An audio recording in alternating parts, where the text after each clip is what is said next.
Should you buy a designer watch? By the end of this video, you'll know exactly why brands like Armani, Hugo Boss, and Michael Kors sell these watches, when they are neither as accurate as traditional watches, nor as useful as an Apple Watch. So what's the real purpose of these watches? Stick around till the end to find out. But before we move forward, please make sure to subscribe if you like to watch more content related to design and science behind the products. Now, I am not a watch expert like these guys, but one thing that I understand well is a product and its user. Because value is very subjective and user depending. A watch can be worth thousands to one person and nothing to another. So first let's look into why do we as users buy or value a watch. First is as a fashion or style accessory. They are a way to express personal style and make a statement. We like to wear watches depending on our outfits, whether it's a suit, casual or sports, and sometimes based on occasions, for a business, a date, everyday or outdoors. It's a way to showcase our personality and our taste. Second, watches are a symbol of status and prestige. Brands like Rolex, Patek Philippe and Omega carry a prestige which signify wealth and achievement. And who doesn't like to flex? For most of the products that we buy, a big factor for making that decision is how people will perceive if I have this. And watches, especially these luxury watches, are one of a great tool to indicate that high perceived value. Reason number third is craftsmanship of a watch. Now, after you reach a certain level of status and success, then just having a luxury brand is not enough. Everyone has it. Then you start looking for unique things that are limited in number, handcrafted just for you. There is one watchmaker called Jacob & Company who makes such watches, and people see them as pieces of art and spend a lot to include such watches in their collection. Fourth reason is utility. It's when you don't care about the perceived value, but the actual value in terms of functionality and usability of a watch. Like if I'm working out, I need a fitness watch. I'm not gonna wear a Rolex then. Or if I'm going on a hike, I want a Garmin or an Apple Watch with backtrack option. Same goes for cycling, swimming and running. I know a lot of people don't count fitness watches and smart watches as watches. But like it or not, they are watches. They have all these extra features, but they do help you in timekeeping. And the fifth reason a watch can be valuable as if you have some emotional connection to that watch. They may be gifts from loved ones, heirlooms passed down through generation from your parents or grandparents, or mementos from significant life events. In these cases, a watch can hold deep emotional value and serve as important reminders of moments and people. Now, if you look at all these 5 reasons, designer watches for sure are not a symbol of status and prestige. They don't have great craftsmanship, not very functional. They might have some emotional value to some people, and for sure, they can't be just passed down to future generation.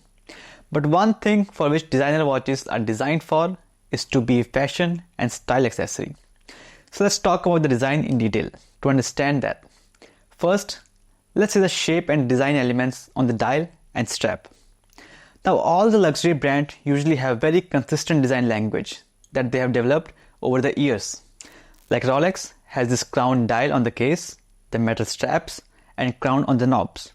AP always have these tiny screws on the case and square dots on the dial background. And Patek Philippe has this rounded squarish case shape with horizontal lines on the dial background. All these shapes make them instantly recognizable without even looking at the logo. And fashion brands, on the other hand, usually offer very generic design elements to appeal to a large number of audience.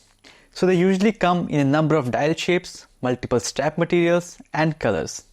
And then they try to incorporate some of the elements from the luxury brands. Like if you see this Armani watch, it has the same crown dial on the case as a Rolex.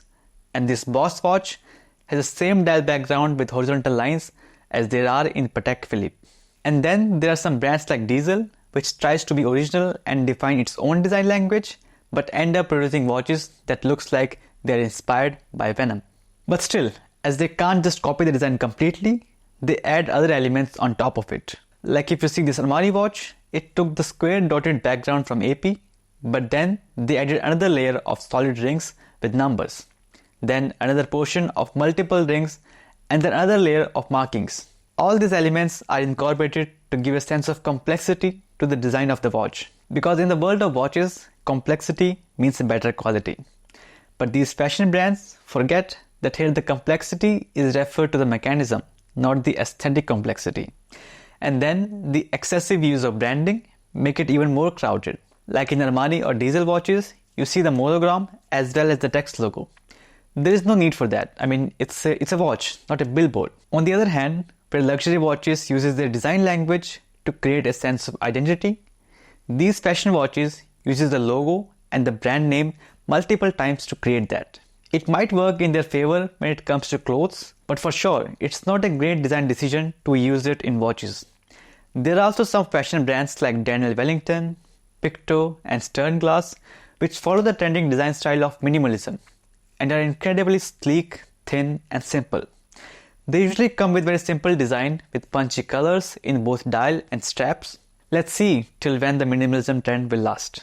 Now for aesthetics, the colors and finishes are chosen to be more trendy and fashionable. If you look at any of these watches, they offer more variety of colors to go with more number of outfits. One of the great example is Swatch. They offer some good fashion watches with very bold colors from yellow to pink to neon. And also for materials, they go with the trends to produce ceramic or acetate watches. But even when they go with timeless expensive materials, they cut corners in the quality. Like stainless steel is a common choice for fashion watches because of its timeless appeal. It's durable and gives off a polished luxury feel. However, fashion brands often use lower grade of stainless steel like 304L, which is prone to scratches and corrosion over time. Luxury brands like Rolex and Omega use 904L stainless steel, which is more corrosion resistant and has a higher nickel content, giving it a brighter and shinier finish. It's not just about the aesthetics here.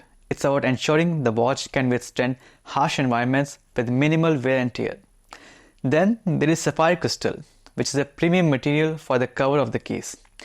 But here's the catch. Luxury brands use pure sapphire crystal known for being extremely scratch resistant and durable. Fashion brands might use a cheaper synthetic sapphire composite that doesn't offer the same longevity and durability. They advertise the material for its name, but cut corners in how it's processed and applied. It's the same marketing gimmick used by some smartphone companies which advertise sapphire but just use a thin coating of sapphire on glass screens. You can watch this video by Jerry Rig Everything that proves it. And where some luxury watches even go to the next level and use gold and platinum for the dial and strap. This not only gives the watch a richer, more premium feel, but it also ensures the color and finish will last for generations. Rolex, for instance, use Ever Rose Gold, which is an in-house alloy designed to maintain its rose color indefinitely. A lot of fashion watches feature gold tone or rose gold tone finishes, but this is often achieved through cheaper plating methods. Thin layer of gold color materials are applied over base materials, which tend to fade or tarnish over time. So here you see, design-wise, all these fashion watches try so hard to appear as valuable as luxury watches, but they fall short in material and design language. And it's not completely their fault. Because for fashion brands like Armani, Boss, it works well with their clothing line. They just make the design, outsource the manufacturing, and sell them at very premium price. And they try to do the same thing with watches. Just focus on design, outsource the manufacturing to companies like Fossil, and then just sell at higher price. But they have to understand that watch consumers are different than that of clothes. They focus a lot on the mechanisms, the materials, and the craftsmanship. For sure, brands like Rolex and Patek Philippe also have higher margins. They also sell at tens of thousands of dollars. But it's not just the price of manufacturing. The value of the legacy, the craftsmanship also adds up in the price. On the other hand, for the fashion watches with the simple quartz mechanism, it doesn't cost Fossil more than $5 to make a watch. And to charge $300 to $500 for that is really not ideal. So then who is the ideal customer for these watches? If you are someone who just want to have a collection of bold, stylish watches that match different outfits, and you're okay with sacrificing durability and craftsmanship for trendiness, then by all means a designer watch from brands like Armani, Hugo Boss or Michael Kors might be a great fit for you. However, if you are the type of person who values the materials, craftsmanship, legacy and engineering behind the timepiece, then traditional watches are the way to go. And I'm not saying you need to spend thousands of dollars on a luxury brand like Rolex or Patek Philippe.